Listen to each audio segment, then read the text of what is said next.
para que se produzca la digestión de los mismos, tiene que ser en aminoácidos esenciales como tal. Bien, lo que son las enzimas del jugo pancreático solo van a degradar un pequeño porcentaje de las proteínas hasta sus aminoácidos constituyentes y de esta manera, como ya había indicado, formar dipéptidos o tripéptidos, es decir, en cuanto a lo que es la cantidad de aminoácidos constituyentes. Posteriormente, entonces, estos tripéptidos o dipéptidos van a llegar a nivel del enterocito en cuanto a su borde de cepillo, donde estas microvellosidades que van a ser proyectadas hacia la luz de la mucosa van a tener múltiples peptidasas. De estas dos peptidasas, luego un papel importante lo que es la y lo que es varias dispeptidasas. Estas dispeptidasas van a eliminar, fragmentar los dispéptidos a sus distintos aminoácidos y la parte de la polipeptidasa que va a escindir aquellos dipéptidos a sus aminoácidos como tal esenciales. En cuanto a lo que es la digestión de las grasas, debemos saber que las grasas más abundantes de los alimentos corresponden a los triglicéridos. Y estas, como ya lo he indicado, corresponden a tres cadenas de ácidos grasos laterales que van a estar unidos entonces a una molécula de glicerol. Que la molécula de glicerol va a ser lo que le corresponde a aquella parte que va a ser poco hidrosoluble o que va a ser hidrofílica. Entonces, por parte de lo que viene siendo la lipasa, esta va a actuar formando o eliminando lo que son, mediante lo que es el agregue de lo que es de agua, ácidos grasos y posteriormente lo que es glicerol, y de esta manera fragmentar lo que vienen siendo los lípidos como tal o las grasas. Bien, en cuanto a la digestión, como a igual de lo que son de los los hidratos de carbono, inicia a nivel de lo que viene siendo el intestino, a nivel de lo que es de la saliva, bien donde se encuentra lo que es la lipasa lingual. Sin embargo, esta lipasa lingual tiene lo que es una pequeña proporción en cuanto a la digestión de los triglicéridos, solamente de un 10%. Y todas las demás digestiones de grasas tienen lugar esencialmente a nivel de lo que es el intestino delgado, donde tiene un papel importante lo que es la acción de la secreción de las bilis, las secreciones pancreáticas y sobre todo lo que son los ácidos biliares como tal. Bien, en cuanto a lo que es la primera parte, en cuanto a la digestión de las grasas, es la emulsión por parte de los ácidos biliares y lo que es la lecitina. Como ya había indicado, lo que es la lecitina tiene un papel importante, sobre todo al evitar lo que es la precipitación del colesterol a nivel de lo que es de las bilis. Entonces, una de las funciones importantes de esta consiste en la emulsificación de las grasas. ¿Qué consiste en emulsificar una grasa? Consiste en reducir el tamaño de estos glóbulos con el fin de que las enzimas digestivas hidrosolubles puedan actuar sobre su superficie. Esta emulsión tiene lugar a nivel del duodeno gracias a la acción de la bilis. Como ya había indicado, la bilis tiene entonces lo que son distintos sales biliares y lexitina. Entonces, esta lexitina va a tener lo que es un componente que va a ser hidrosoluble y un componente que va a ser hidrofóbico. Entonces, este componente polar, que sería hidrosoluble, es la que le permite lo que es disminuir lo que es la tensión superficial, y el componente hidrofílico es el que permite entonces tener lo que es la consistencia de la grasa. Entonces, esta lexitina va a reducir de forma importante lo que es la tensión superficial de estos glóbulos de grasa. A tener lo que son estos glóbulos de grasa, lo que es una menor tensión superficial, hace de que con la acción de lo que es el movimiento de la peristalsis, permitan entonces y de mezcla, puedan ser entonces fragmentados a lo que son a glóbulos mucho más pequeños a nivel de lo que es el intestino delgado. Entonces, las grasas, por parte de lo que viene siendo de la bilis y por parte de la agitación, van a formar lo que es la grasa emulsionada, donde la lecitina juega lo que es un papel importante, teniendo lo que es una parte hidrofílica y una parte hidrofóbica, y esta parte de la lecitina va a reducir lo que es la tensión superficial del mismo glóbulo de grasa. Al reducir la tensión superficial, estos movimientos a nivel del intestino delgado van a favorecer que se rompan este glóbulo de grasa en pequeños glóbulos como tal, y de esta manera puedan entonces ser eliminados o puedan ser pueden ser el sobre ellos, y de esta manera formar lo que son ácidos grasos y dos monoglicéridos como tal. Entonces, unas sales biliares de las micelas que aceleran la digestión de las grasas, que van a hacer que estas van a separar los monoglicéridos libres de la grasa de los glóbulos de grasa que están siendo digeridos. Cuando lo que son las sales biliares se encuentran en una concentración suficiente en el agua, tienen que formar micelas. Estas van a ser muy pequeñas, cerca de 3 a 6 nanómetros, que van a afectar la vida cerca de 20 a 40 moléculas de sales biliares. Estas micelas actúan por medio del transporte de lo que son de los monoglicéridos y lo que son de los ácidos biliares y rinden de los ácidos grasos y de esta manera permiten lo que es su absorción de lo que del enterocito como tal. En cuanto a lo que son las bases anatómicas de la absorción, debemos saber que la cantidad de líquido que se absorbe cada día en el intestino va a ser igual a la cantidad de líquido ingerido, más el contenido de todas las secreciones gastrointestinales, secreciones salivares, gástricas y pancreáticas, y sobre todo las secreciones que se producen a nivel de lo que es del intestino delgado. Deben de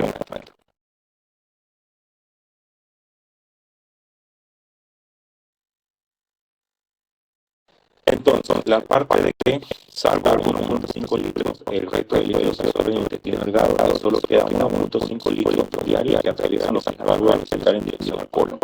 Entonces, debemos saber que la mayor parte de lo que es el líquido ingerido va a ser absorbido. Sin embargo, en patología, sobre todo en aquellos casos de diarrea, de infecciosos, donde se altera lo que es la secreción de sodio y de cloro, aumentando la diálisis osmótica o la atmósfera de lo que es de agua. Entonces, nos favorece una mayor calidad de agua. Pero en condiciones normales se produce lo que es una gran absorción de agua de lo que es del intestino, pero favoreciendo que estas secreciones a nivel del intestino delgado bajan un papel importante de lo que es de la digestión como tal. Entonces tenemos lo que son los pliegues de Kerken o vellosidades y microvellosidades. Bien, vamos a ver unas válvulas convenientes que estos van a ser seres circulares que van emergentes de la mucosa. Estos pliegues o válvulas convenientes van a ser formados por distintos tipos de vellosidades. Bien, vamos a ver que las válvulas de Kerken van entonces a aumentar lo que es el área de superficie hasta 5 veces con respecto a lo que es el área si no lo tuviesen como tal. Entonces, estos pliegues a su vez están formados más por vellosidades. Estas vellosidades aún van a aumentar más en la superficie expuesta para la digestión como tal. Eh,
Disculpa.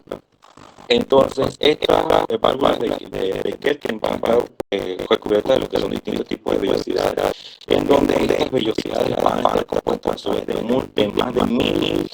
microvellosidades y bordes sencillos que van a aumentar lo que es la área de la superficie hasta 1000 veces. Entonces, todo ese contenido intestinal que se encuentra a nivel de lo que es el intestino delgado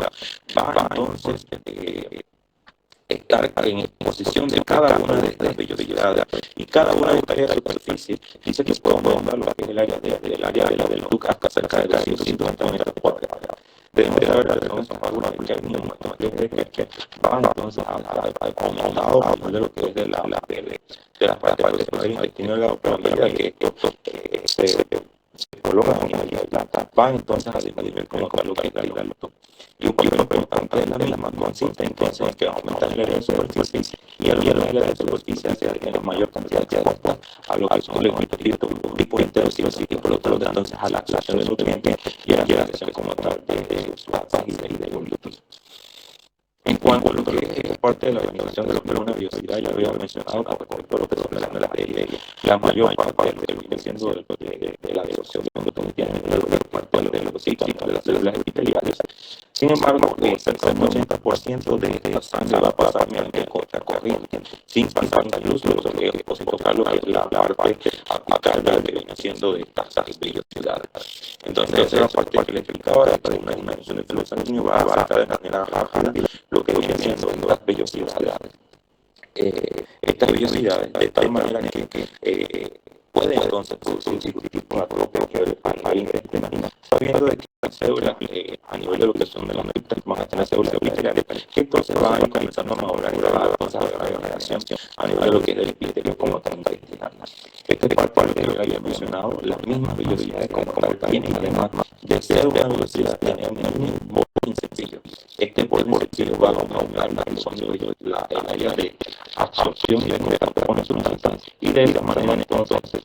lo que es la absorción de nutrientes hacia lo que es el capilar y permite hacer la circulación importante y por lo tanto la absorción de nutrientes. A nivel de los del intestino delgado, va a absorber altas cantidades de hidratos de carbono, hablan de varios simples gramos, 5 gramos de grasa y 50 gramos de aminoácidos y 50 gramos de iones y de 7 a 8 litros de agua.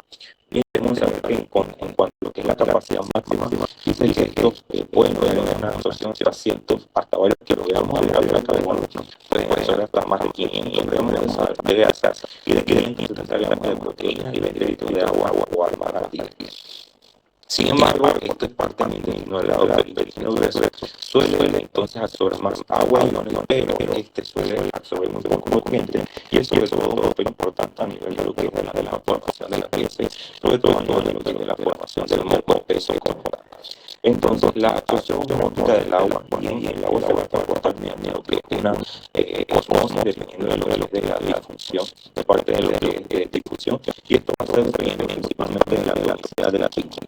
Si es químico, el contenido que se encuentra a nivel de lo que es de la luz intestinal va a ser diluido, es decir, hipotónico. Entonces lo que se va a hacer es que se va a absorber agua con respecto a lo que es la luz intestinal. Sin embargo, así es que el líquido va a ser muy hipotónico, lo que va a ocasionar de manera contracorriente lo que es el paso entonces de agua hacia lo que es la luz intestinal. Entonces, la absorción osmótica de agua va a depender principalmente de la sensación de lo que son las distintas que se encuentran a nivel de lo que es de la intestinal. El sodio es uno de los iones que van a ser más importantes, que va a ser aportado para darle lo que es de la intestinal. Quien menciona que cada día se va a aceptar cerca de 20 a 30 gramos de sodio, pero una persona normal suele ingerir cerca de 5 a 8 gramos diarias de este ion. De tal manera que para pagar lo que es una cantidad de alta, el intestino delgado debe de cerca de 25 a 35 gramos de sodio diario. Además de esto, además del transporte activo en cuanto a lo que es la absorción intestinal de sodio, también lo que es la absorción de sodio se asocia con este tipo de transportadores, sobre todo con transportadores de aminoácidos, con transportadores de cosas que más adelante y de esta manera no solo se omite la absorción de sodio, sino también lo que es la distintos tipos de sustancias. Entonces, la diarrea se produce sobre todo en aquellos casos de una gran o intensa secreción de sodio hacia lo que es intestinal, sobre todo por la polaridad de los neurocitos, sobre todo aquellos enterocitos nuevos que se secretan lo que es una mayor cantidad de electrolitos y aquellos enterocitos que se encuentran a la luz apical, que son enterocitos son enterocitos más brillantes. Pierde entonces lo que es la capacidad de absorber y cuando se pierde este balance de secreción por parte de las células epiteliales nuevas y de absorción por parte de las células epiteliales, entonces se va a producir lo que es una diarrea. Cuando esta diarrea suele ser muy intensa, entonces pueden incluso producir ciertos balances hidroelíticos en pacientes que vienen con hiponatremia severa debido entonces a lo que es a una diarrea y de esta manera producir entonces lo que es una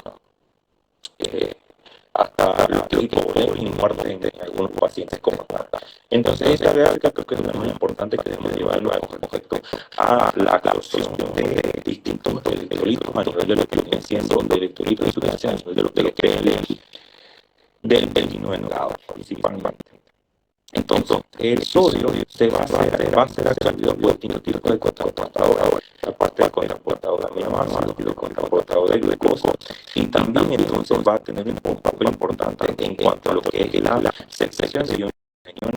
luz intestinal. Entonces, iones que secretaba hacia la luz intestinal va a ser acompañado por parte de lo que son iones bicarbonatos hacia lo que es la luz intestinal en una clara absorción con respecto a lo que viene siendo el cloro. Bien, debemos saber que este canal de cloro bicarbonato también se ha evidenciado con respecto a lo que es a esta bomba de sodio de potasio ATPase. Esta bomba de sodio de potasio ATPase mediante transportativo va a transportar este sodio que pasa de la luz intestinal de manera vasolateral hacia lo que es la luz, hacia lo que es el mismo capilar intestinal. Al producirse esto, va a producir lo que es un gradiente electroquímico negativo y de esta manera va a permitir lo que es la absorción de cloro para compensar lo que es esta electronegatividad producida principalmente por parte de lo que es el sodio.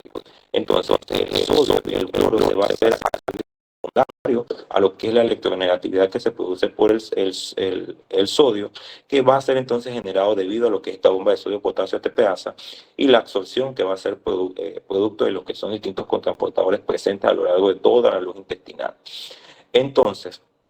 el agua va a ser absorbida por distintos tipos de mecanismos, vías mecanismos paracelulares o vía transcelular, por parte de las uniones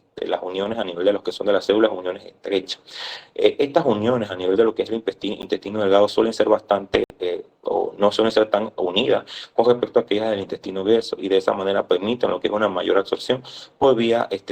vías transcelular, mientras que por vía paracelular por parte de lo que es de la misma célula también se puede absorber agua, pero este es menos frecuente como tal. Entonces, el sodio va a ser transportado activamente a través de la membrana intestinal por distintos tipos de contraportadores sodio-glucosa, los contraportadores aminoácidos glucoso-sodio y los transportadores sodio-hidrogeniones, que como tal tienen un papel importante en cuanto a lo que es la absorción de las mismas. A nivel de lo que es de la osmosis del agua, esta osmosis se debe a lo que es un gradiente osmótico que va a ser creado debido a la elevada concentración de iones a nivel de lo que es el espacio paracelular. Entonces, esta es parte de lo que yo le había indicado, que puede ser por vía transcelular, por parte de lo que son las propias células, o vía paracelular, que está compuesta por parte de lo que son de las mismas, por parte de las uniones estrechas que se encuentran a nivel de lo que son de las bordes apicales de las células epiteliales. Entonces, este gradiente osmótico va a ser producto de que el sodio que va a hacer pasar a la luz intestinal hacia lo que es el capilar. Este gradiente osmótico que va a ser producto del sodio y por parte del cloro va entonces a arrastrar agua, y este arrastre de agua va a permitir entonces lo que es la difusión osmótica de agua hacia lo que viene siendo hacia el capilar como tal. Entonces, bien, hay que saber que hay otros mecanismos, sobre todo lo que es la parte de la aldosterona, donde también tiene un papel importante a nivel de lo que es de la absorción de sodio como tal. Cuando una persona se deshidrata, lo que es aquella corteza de las glándulas suprarrenales van a secretar grandes cantidades de aldosterona. Esta aldosterona va a tener un papel importante, sobre todo al aumentar, sobre todo a nivel renal, lo que es la absorción de sodio, pero también puede tener un papel importante a nivel de lo que es del intestino, aumentando de esta manera la absorción de sodio por parte del epitelio intestinal. Este incremento en cuanto a la absorción de sodio a nivel intestinal va a conllevar, por parte de lo que ya había explicado anteriormente, un aumento secundario mediante osmosis de iones cloro, y posteriormente este ion cloro y este ion sodio va a atraer como tal agua, y de esta manera va a absorber sodio, favoreciendo, porque la aldosterona también va a favorecer la absorción a nivel intestinal de sodio. En cuanto a lo que son los iones cloro, esto es parte de lo que había indicado. Este ion cloro suele ser absorbido principalmente por aquella electronegatividad producida por parte de lo que son generado por parte de los iones sodio. Entonces, secundario, lo que es la absorción de sodio, se va a producir entonces lo que es la absorción de cloro, va a ser debido entonces a la absorción de cloro como tal. Todos los hidratos de carbono de los alimentos se absorben en forma de monosacáridos, solo una pequeña fracción de los mismos lo hace como disacárido, y casi ninguno como moléculas de mayor tamaño. Con mucho, el más abundante de los monosacáridos absorbidos corresponde a la glucosa, donde va a corresponder cerca de un 80% de todas las calorías procedentes de lo que son los hidratos de carbono. La parte de La glucosa va a ser absorbida mediante lo que es un contraporte con lo que es el sodio. Si no hay transporte de sodio a nivel de lo que es la membrana intestinal, apenas se va a absorber lo que es glucosa, dado que la absorción de glucosa se ve por un mecanismo de cotransporte con lo que viene siendo con el sodio. A su vez, con los aminoácidos, la parte de que el sodio, la absorción del sodio también va a haber un papel importante en cuanto a lo que es la eh, van a tener un papel importante en cuanto a lo que son las absorción de las mismas como tal. En cuanto a lo que son la absorción de las grasas, debemos saber lo que son las micelas biliares. Estas micelas biliares, como ya había indicado, lo que es por la misma acción de lo que son de las lecitinas, que tienen su componente hidrofóbico y su componente hidrofílico, hidrosoluble hidrofóbico, entonces va a permitir lo que es su solubilidad a nivel de lo que es del quimo. Y posteriormente, con la acción de las sales biliares, estas micelas de pequeño tamaño van a ser entonces absorbidas a nivel del enterocito. Tras penetrar estos ácidos grasos y los monóxidos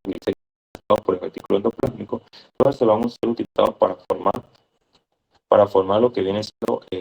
triglicéridos que van a viajar mediante kilomicrones para desembocar a nivel del torrente circulatorio, a nivel de lo que es del conducto linfático torácico. Bien, como ya les he indicado anteriormente, los únicos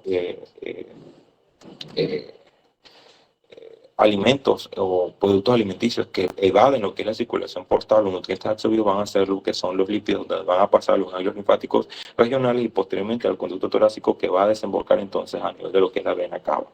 Ahí menciona de que también puede haber lo que es una pequeña porción de aminoácidos, sobre todo aquella pequeña porción de grasa, sobre todo aquellas presentes a nivel de lo que es de la mantequilla, que por su consistencia y lo demás puede pasar directamente a lo que es a la vena portal, pero esa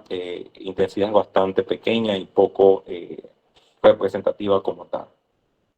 En cuanto a lo que es la absorción a nivel del intestino grueso, va a tener un papel importante en cuanto a la formación de heces. Cada día van a pasar unos 1500 de líquido de quimo por la válvula ileocecal a nivel en dirección del intestino grueso. Y la mayor parte del agua y los electrolitos aún presentes en él se van a absorber en el colon, de tal manera que las heces excretadas van a tener una pequeña proporción de líquido, solamente 1100 ml. Se van a absorber la mayor cantidad de iones, de tal manera que se van a secretar o excretar pequeñas cantidades de iones de sodio a nivel de la objeción de las heces. Toda esta absorción del intestino grueso va a tener lugar a nivel en la mitad proximal del colon, mientras que en el colon distal va a tener un papel importante en cuanto a lo que es un depósito a nivel de la excreción. Ahí hablan algo de que se llama lo que es un colon absorbente y lo que es un colon depósito. El colon absorbente debido a que tiene un papel importante a nivel de la absorción y el colon depósito debido al colon distal que va a ser sobre todo para un depósito de heces para que se produzca lo que es el reflejo de la defecación como tal. Entonces, las uniones estrechas entre las células epiteliales del intestino grueso son mucho más estrechas a nivel de lo que es del intestino delgado. Esto va a impedir como tal eh, que se absorba lo que es una gran cantidad de iones de agua, pero lo que es la mucosa del intestino grueso va a secretar grandes cantidades de iones bicarbonato, pero va a absorber un número igual de iones cloro. La absorción de iones sodio y de cloro, que es un gradiente osmótico, y de esta manera va a favorecer lo que es la absorción de agua por mecanismos como ya les expliqué anteriormente. El intestino grueso va solamente a absorber un máximo de 5 a 8 litros por día y electrolitos al día. Y sobre todo cuando esta cantidad de líquido se ve sobrepasada, entonces se va a formar lo que es la diarrea. Entonces, esta mayor cantidad de secreción líquida va a ser generada principalmente a través del intestino delgado. Y una vez pasa lo que es la válvula ileocecal y sobrepase lo que es esta capacidad de absorción de líquido por parte de lo que es del colon, se va a producir lo que es la diarrea como tal, y eso es uno de los mecanismos fisiológicos mediante el cual se produce lo que es la misma. Bien, lo que es la actividad bacteriana del colon, aquí mencionan que el colon tiene un papel importante, sobre todo en cuanto a la formación de distintos gases, sobre todo gases metanos, pero también tiene lo que es un papel importante en cuanto a lo que es, lo que ya le había indicado, de que hay pequeñas o bacterias, sobre todo bacilos, que van entonces a degradar pequeñas cantidades de celulosa, pero lo que le aportan en calorías al día suelen ser bastante ínfimas al organismo. Pero también esta actividad bacteriana tiene un papel importante, sobre todo en la vitamina K, en cuanto a lo que es la vitamina B12, la vitamina K y lo que es la vitamina B12, donde entonces es esencial debido a que cantidad de vitamina K que es dada por parte de los alimentos es bastante ínfima, y esta cantidad de vitamina K que es dada por parte de lo que son de la actividad bacteriana tiene entonces un papel importante en cuanto a lo que es la formación de los distintos tipos de factores de coagulantes que están asociados, o factores de la coagulación que están asociados con vitamina K. Y los que son gases, como lo viene siendo el metano, que tiene un papel importante en cuanto a la flatulencia del colon. Denme un momento.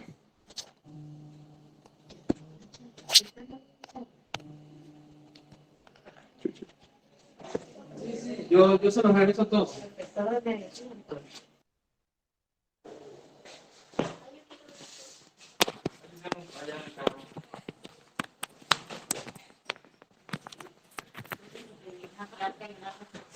¿Aló, se escucha?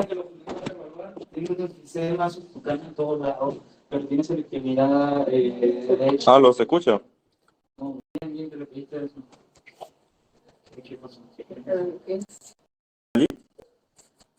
Sí, sí, se escucha. Disculpa. Entonces, en cuanto a lo que son las composiciones de las heces, estas van a estar compuestas en cerca de un 30% de lo que son bacterias muertas, un 10% a nivel de lo que son de 10 o un 20% de grasa, y cerca de un 10 o un 20% de lo que es materia orgánica, y entre un 2 y un 3% de proteína, y un 30% de aquellas sustancias que van a ser no digeridas o no digeridos o componentes secos de los jugos digestivos, como lo son los pigmentos biliares y las células epiteliales desprendidas como tal.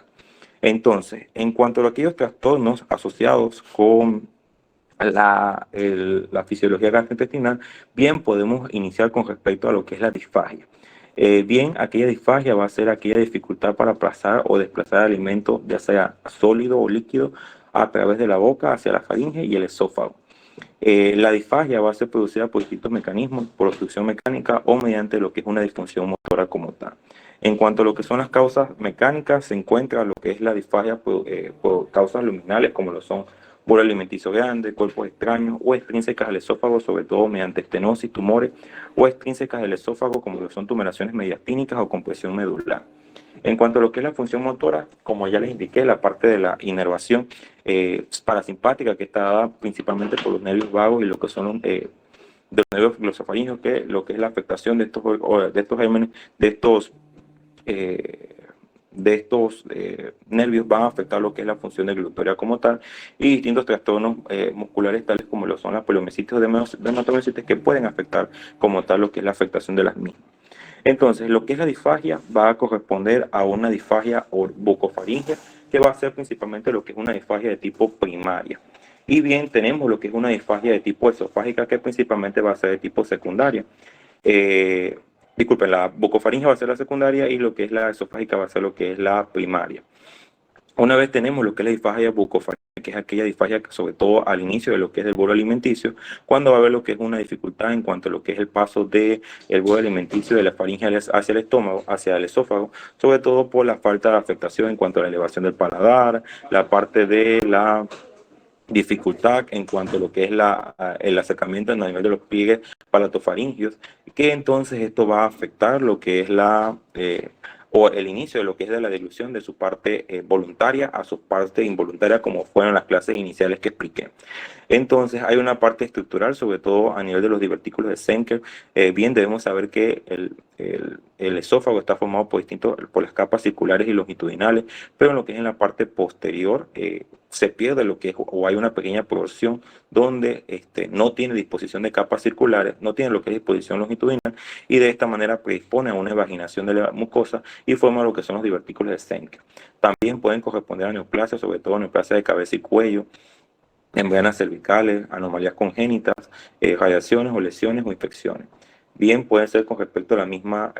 lesión propulsora, con respecto a neurogénica, sabiendo que las principales causas de disfagia van a corresponder a aquellas causas relacionadas con accidentes cerebrovasculares, como lo son los SBs, a su vez como lo son aquellas enfermedades neurodegenerativas, tales como lo es la enfermedad de Parkinson.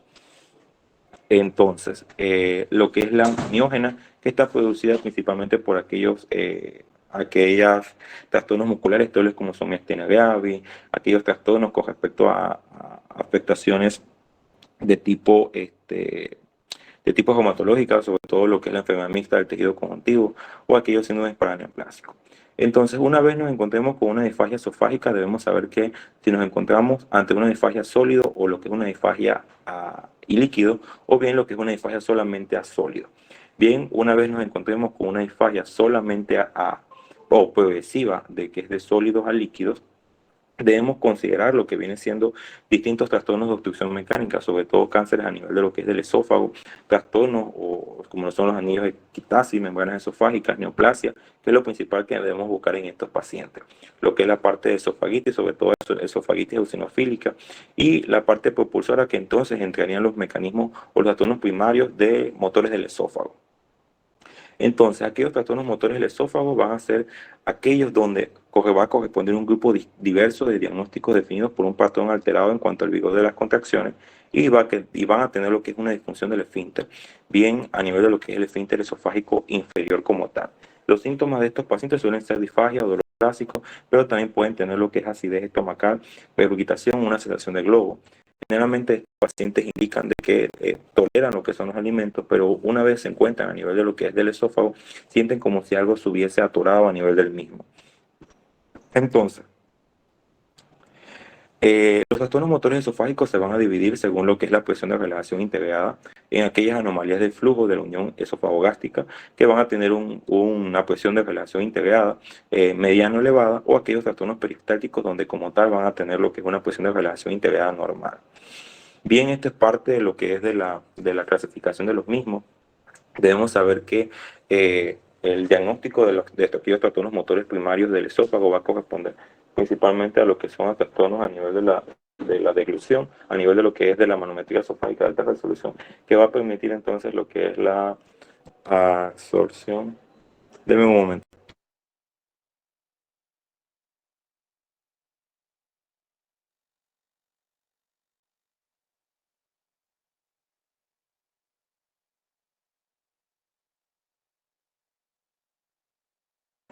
Disculpen, entonces la parte de la manometría de alta resolución suele ser el gold standard para diagnosticar estos trastornos motores de la deglución. Debemos saber entonces, como ya expliqué en clases anteriores, una vez inicia lo que es el bolo, lo que es la parte de la distensión de la pared, va a generar lo que viene siendo una onda peristáltica que va a estar relacionada con una inhibición de manera distal para producir lo que es una relajación perceptiva, y de esa manera se va a producir lo que es una contracción 2 a 5, un anillo peristático o anillos de constricción 2 a 5 centímetros antes del bolo, y va a empujar lo que viene siendo este bolo alimenticio. En algunos casos puede que estas contracciones sean demasiado intensas, que corresponde a aquel esófago hipercontráctil como tal, que es uno de los trastornos motores, donde estas contracciones van a ser suficientemente intensas y va a haber lo que es un aumento en cuanto a lo que es el músculo que rodea lo que es el esófago. Y también pueden haber aquellos casos donde en aquellos casos de espasmo esofágico, distal. En estos casos se van a producir múltiples contracciones peristálticas al mismo tiempo, no de una manera coordinada, y de esa manera no va a permitir lo que es una deglución de manera fisiológica. Y posteriormente tenemos lo que son las ausencias de la contractibilidad, donde como tal la onda peristáltica no va a producir o no va a ser lo suficiente para producir lo que es un desplazamiento de lo que es del bolo. Tenemos entonces lo que son los trastornos en cuanto a lo que es la obstrucción de la unión esofagogástrica, bien lo que es la parte de la calasia, que tiene un papel importante sobre todo a nivel del esfínter esofágico inferior. Ya había indicado que entonces el anillo de constricción pues va antecedido por parte de lo que es una onda de relajación, una onda perceptiva, por parte de lo que es un efecto inhibitorio del sistema mientérico local. Entonces, en la calasia, esta onda perceptiva de relajación no llega a nivel del esfínter esofágico inferior, y de esa manera va a estar totalmente contenido y no va a permitir lo que es el paso de los alimentos, y se va a producir lo que es la calasia como tal. Esta es parte de la misma clasificación, los distintos tipos de calasia, 1, 2, 3, que se va a clasificar dependiendo de lo que es de la presión de relajación integrada, o bien lo que es la integrada de distancia contráctil, o bien lo que es la lactancia distal, que eso se escapa de lo que es de la charla como tal. En cuanto a la otra que debemos conocer, corresponde a lo que es el ERGE. El ERGE va a ser lo que es la regurgitación de lo que es de contenido, eso, de contenido gástrico hacia lo que viene siendo el esófago, con el consiguiente o las consiguientes lesiones que estas conllevan. Sobre todo van a tener síntomas asociados como lo es la pirosis o lo que son molestias torácicas o bastante inespecíficas. Y bien, suele tener múltiples complicaciones, sobre todo porque afecta lo que es la calidad de vida del paciente y se puede asociar con este tipo de cáncer, sobre todo aquellos adenocarcinomas presentes a nivel del esófago como tal. Entonces van a ser síndromes esofágicos, síndromes extraesofágicos, sobre todo con la clasificación de Montreal, aquellos síndromes sintomáticos, tales como el síndrome típico de reflujo, el dolor torácico por reflujo, o aquellos síndromes con mucosa, como lo es la esofagitis, la estenosis, el esófago de Barrett, lo que es el adenocarcinoma, o aquellos síndromes extraesofágicos, como lo son las asociaciones establecidas, como tos, laringitis, asma o erosiones dentales, o aquellas propuestas tales como faringitis o sinusitis. En cuanto a los fenotipos, debemos saber que hay una enfermedad por reflujo no erosiva, aquella que va a tener erosiones a nivel de la mucosa, y posteriormente este paso de lo que es de una esofagitis erosiva hacia lo que es un esófago de lo que es de la metaplasia intestinal por parte de lo que es el epitelio pseudogratificado que se presenta a nivel de lo que es del esófago. En cuanto a la fisiopatología, debemos saber que es multifactorial, esto es parte de lo que ya había indicado. Se pierde lo que es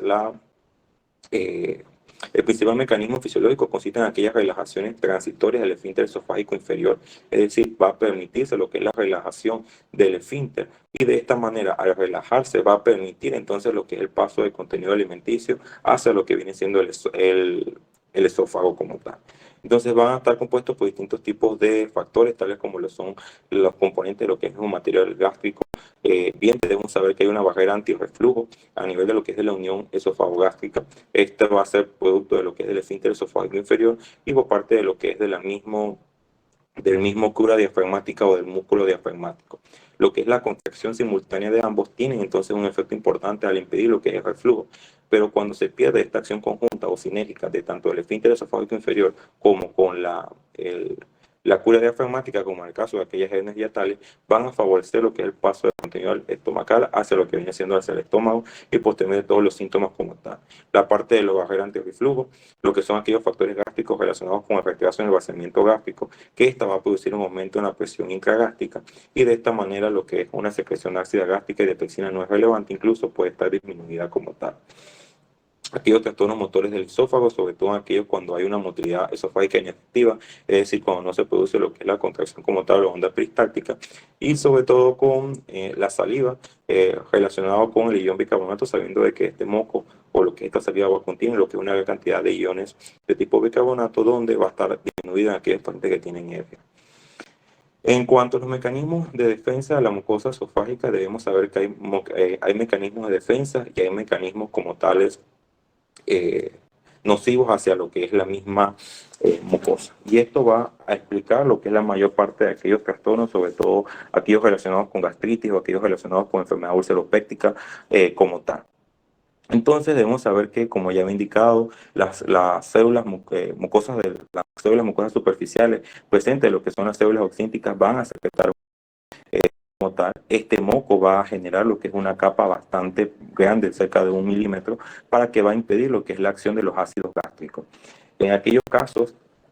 como tal, donde hay una agresión de la mucosa gástrica, como en aquellos casos, por ejemplo, de Helicobacter pylori, donde este Helicobacter pylori va a secretar lo que es o va a desdoblar lo que es la urea,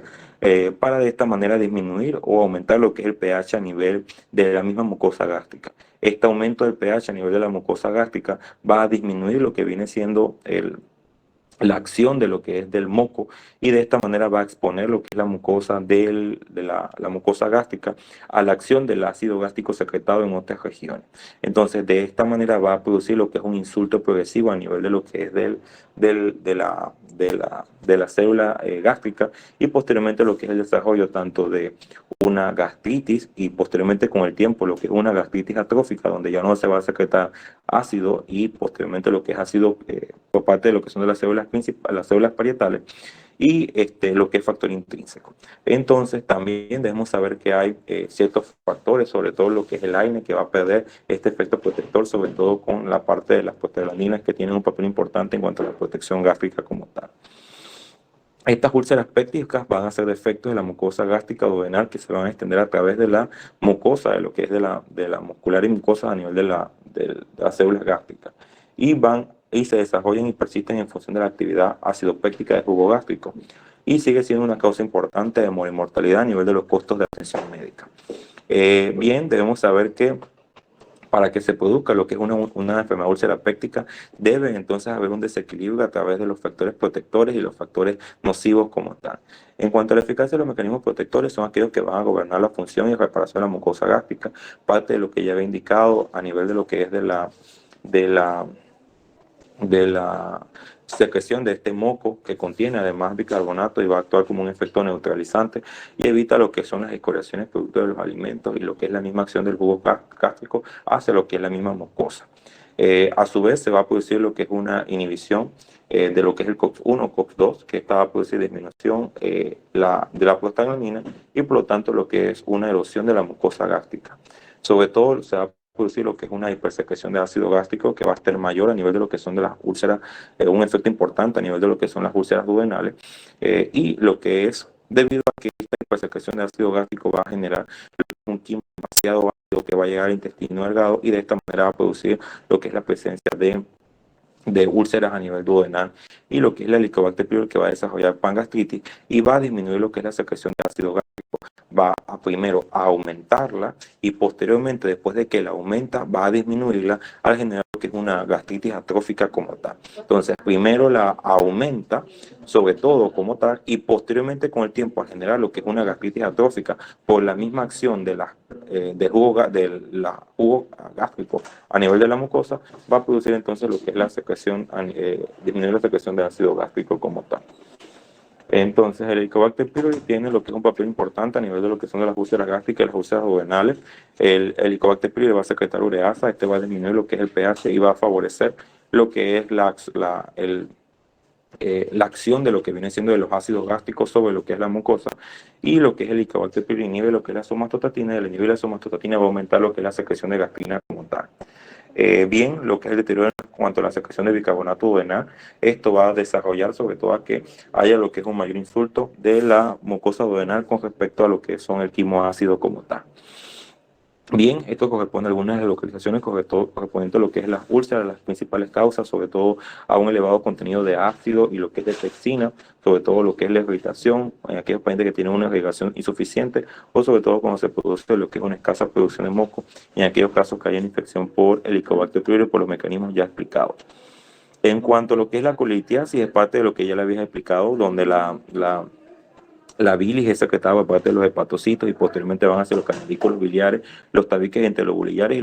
los canalículos biliares terminales que van a drenar hacia el colédoco y hacia el conducto hepático y posteriormente hacia el colédoco que se van a unir entonces con el conducto pancreático. Esta bilis tiene dos trayectos, uno puede ir hacia lo que es el mismo intestino y favorecer lo que es la emulsión de las grasas, o bien puede ser entonces retenida a nivel de lo que es de la vesícula biliar, donde va a ser almacenada y posteriormente va a ser concentrada debido a lo que es la absorción persistente de lo que es de sodio y de cloro y lo que es la absorción subsiguiente de lo que es de agua. Sin embargo, esta bilis va a estar compuesta principalmente por colesterol. Este colesterol se debe precipitar, pero son las sales biliares y son la lecitina lo que permite entonces lo que es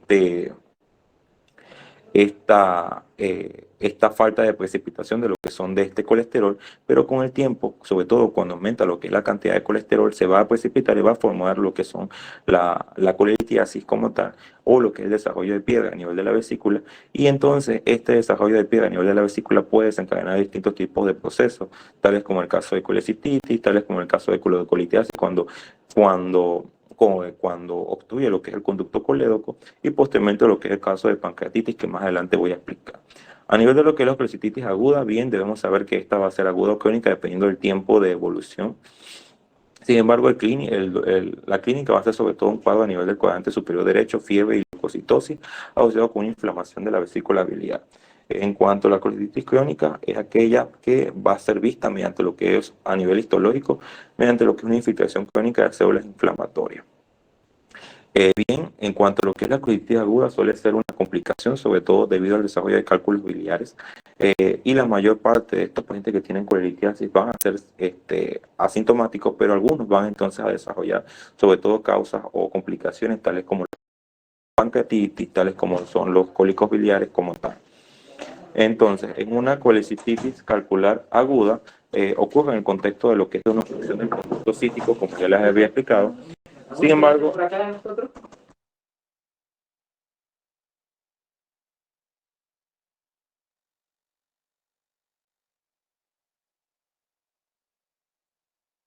entonces la parte de que el desarrollo de la colecistitis no se explica completamente solo por la obstrucción del conducto cístico, sino que también se va a producir lo que es una inflamación a nivel de la vesícula biliar. Y la parte de la lectina, que es uno de los implicados en cuanto a lo que es el componente normal de la bilis, que es lo que ya había explicado. Esta enzima se utiliza para liberar la vesícula biliar después de un traumatismo en la pared de la vesícula biliar, después de un cálculo biliar impactado. Y se observa principalmente de que esta enzima no se encuentra presente en aquellos casos de colecistitis y de tal manera que va a favorecer lo que es una respuesta inflamatoria, propagando aún más la inflamación. Esta respuesta inflamatoria lo que va a ocasionar es que va a favorecer lo que es una mayor absorción de agua y de electrolitos y por lo tanto lo que es la concentración de la bilis, y esta concentración a nivel de lo que es de la bilis va a favorecer lo que es la éstasis y sobre todo lo que es la infección y el desarrollo de una colecistitis constante. La clínica es parte de un dolor a nivel del cuadrante inferior derecho, superior derecho y epigástrico, y bien lo que es la parte del síndrome de Morphy que suele ser explicado en estos pacientes. Lo que es la parte de la pancreatitis consiste en un daño a nivel de lo que son de las células acinares que corresponden a las unidades funcionales del páncreas exocrino, precipitando la liberación y activación de inapropiadas de tricsinógeno a tricina dentro de lo que son de los axinos. Esta corresponde a algunas de las principales causas, siendo lo que son las piedras o la colelitiasis la principal causa de lo que es una pancreatitis aguda. Posteriormente se encuentra lo que es el colesterol por mecanismos poco conocidos, sin embargo se debe por mecanismos inflamatorios a nivel del hígado, y lo que es el colesterol, los triglicéridos sobre todo por encima de 1000 que se asocian con pancreatitis. Entonces, ¿qué va a haber entonces en una pancreatitis? En una pancreatitis, como ya le había explicado, las mismas células acinares que secretan tricina, quimiotricina y la que es la carbocipectinasa va a secretar lo que es un inhibidor de la tricina y va a impedir lo que es la activación de este tricsinógeno a tricina. Sin embargo, cuando se produce lo que es una obstrucción del conducto biliar, sobre todo en el caso de cálculos biliares, va a acumularse una gran cantidad de secreción y se pierde lo que es esta capacidad de inhibidor del tricsinógeno y se va a activar lo que es la tricina. Esta tricina va a comenzar lo que es la digestión del propio tejido pancreático y va a generar todo lo que son las complicaciones de esta, tales como lo es el secuestro de líquido, la acumulación, lo que es la disminución del volumen intravascular y todas las complicaciones y la autodigestión pancreática y el desarrollo posteriormente de colecciones o lo demás. Bien, en algunos otros síndromes se encuentra lo que es la encefalopatía hepática, que corresponde a una expresión clínica, a un espectro de anormalidades neuropsiquiátricas potencialmente reversibles y va a ser secundario al acúmulo de sustancias neurotóxicas en el tejido cerebral, que va a ser proporcional a la función sintética y de reserva del hígado. Esta se va a presentar en pacientes que tienen lo que es una cirrosis o pacientes que tienen lo que es una derivación portosistémica o pacientes que desarrollan lo que es una insuficiencia hepática aguda como tal. De manera fisiológica dice que una de las principales teorías corresponde a la teoría del amonio. En cuanto a lo que es el amonio, debemos saber que este va a ser degradado por parte de las proteínas y se va a formar amonio. Y posteriormente este amonio va a ser absorbido. Este amonio absorbido debe pasar a nivel de lo que es la circulación, a nivel de los hepatocitos, donde estos hepatocitos van a tener un papel importante desintegrando este amonio a nivel de lo que es el ciclo de la urea y lo que es el desarrollo de glutamina. En aquellos casos de pacientes que tienen una cirrosis hepática, al ver lo que es una hipertensión portal, esta sangre pasa, el amonio pasa a la circulación sistémica y llega a nivel de lo que es la barrera hematoencefálica, donde pasa y atraviesa, y a nivel de los astrocitos que tienen lo que es la capacidad de procesar lo que viene siendo este amonio, y van a producir glutamina. Los astrocitos con glutamina entonces van a producir lo que es un edema cerebral y posteriormente lo que es el desarrollo de todas las complicaciones a nivel neuropsiquiátricas vistas en pacientes que tienen lo que es una encefalopatía hepática como tal. Y esta era la pequeña revisión que traía con respecto a fisiología gastrointestinal. ¿Tienen alguna pregunta, alguna duda? Creo que es bastante tema, bastante material. Es bastante extenso, pero creo que es un tema bastante bonito, sobre todo porque si ven casi todo se interrelaciona entre sí y conocer lo que es la fisiología nos permite conocer por qué se desarrollan las distintas patologías y van a saberlo posteriormente cuando den fisiopatología, el porqué de cada una de esas enfermedades. Y las pueden explicar si conocen bien lo que es la fisiología. Les quedó todo claro? ¿Tienen alguna pregunta? ¿Algo más?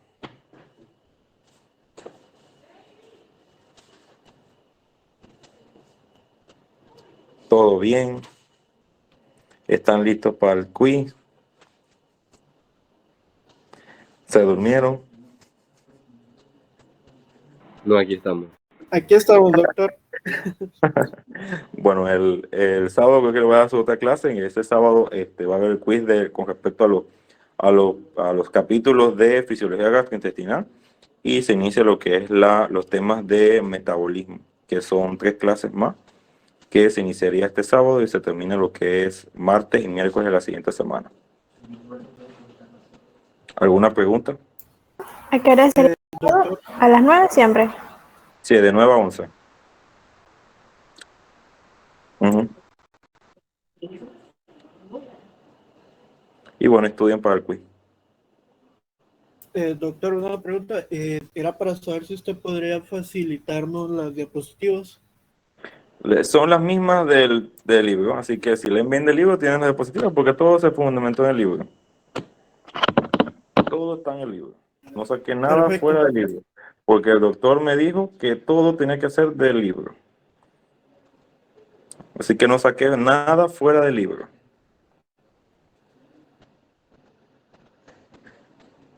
¿Sí? ¿Alguna otra consulta?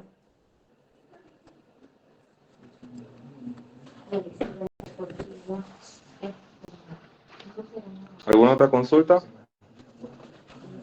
Bueno, si no es así, entonces damos por terminada la clase y nos vemos entonces el sábado, si Dios lo permite. Hasta luego. Hasta luego. Hasta luego. Gracias. Hasta luego.